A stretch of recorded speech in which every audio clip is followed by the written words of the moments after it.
Teeth of Blackwater Bayou, Part 5, The Breaking. Elias did not leave. He told himself it was obligation at first. The land needed surveying. The structure needed documenting. There were signatures, decisions, and things that had to be done. But those were words, and words didn't explain why he returned to the tree line every night. The first evening, he stood at the edge of the swamp and waited. Nothing came. No movement, no breath, no eyes watching from the dark. There was only the weight of the places settling around him, pressed into his chest until his lungs worked harder than they should have. The second night, he brought a lantern. It was not to see, but to be seen. He set it on the ground between the roots of a cypress tree and stepped back. "I'm here," he said. The words felt wrong in his mouth. Too simple, too human. The swamp answered with silence, but something shifted. Elias didn't turn. He didn't break the stillness. He just waited. Minutes passed, or perhaps hours. Then came a breath, close. "You don't have to hide." Elias spoke again, the words easier this time, not because they were true, but because something in him needed them to be. The creature stepped into the edge of the light, not fully and not yet, but enough. Elias saw the outline of it again, the wrongness of its shape, the way its body never settled into one form. Its limbs seemed to adjust even as it stood still, as if something beneath the surface kept trying to rearrange it, but it did not come closer. It watched. Elias lowered himself slowly onto the ground, not as a challenge and not as a surrender. It was something else. Recognition. The creature tilted its head. It was the same movement from the night before, as if it understood that posture meant something. Elias reached into his bag and pulled out a small bundle of meat.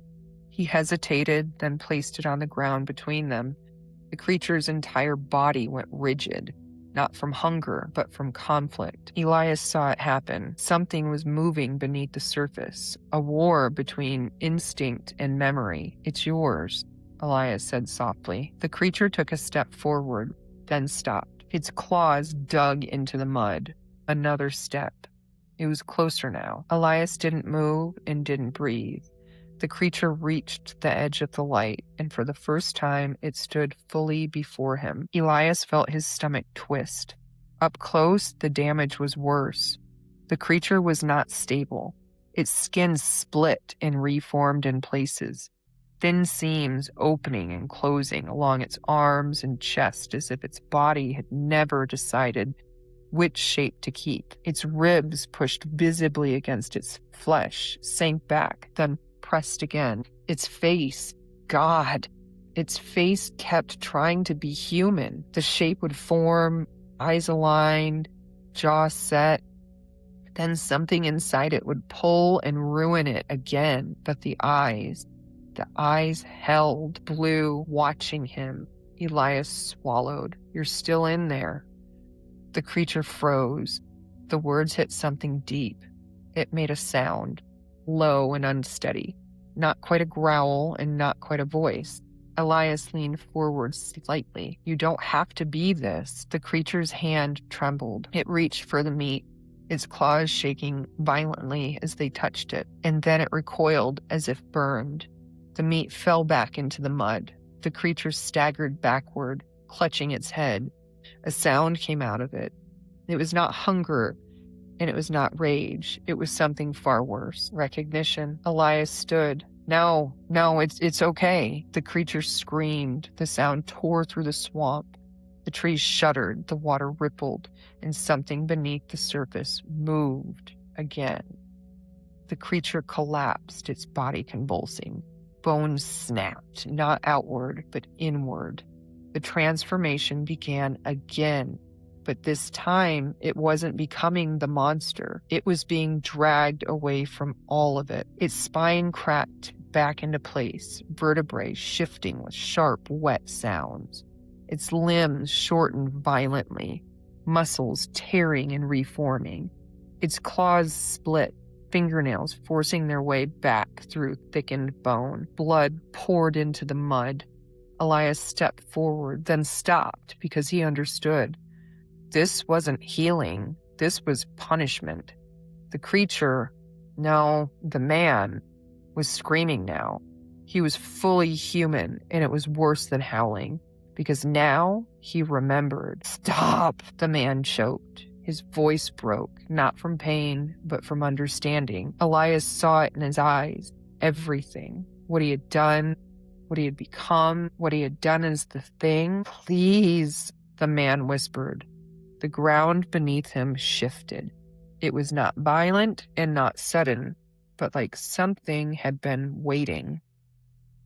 The mud around his body sank. Darkness pushed upward. It was not empty, nor was it a void. It was something else, something that did not forgive.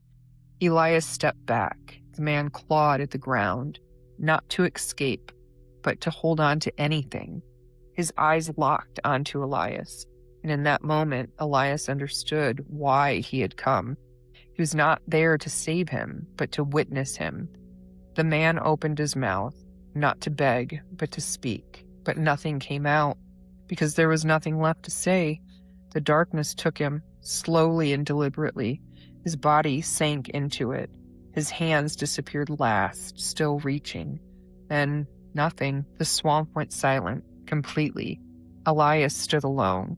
His heart pounded, his breath came sharp, and his hands trembled. But something else, something lighter, moved through the air. It was as if something had been released, as if something had ended. Then he heard it, a sound behind him, soft, small footsteps. Elias turned. The trees stood still and the water lay flat, but the feeling, that cold presence, remained, watching, waiting.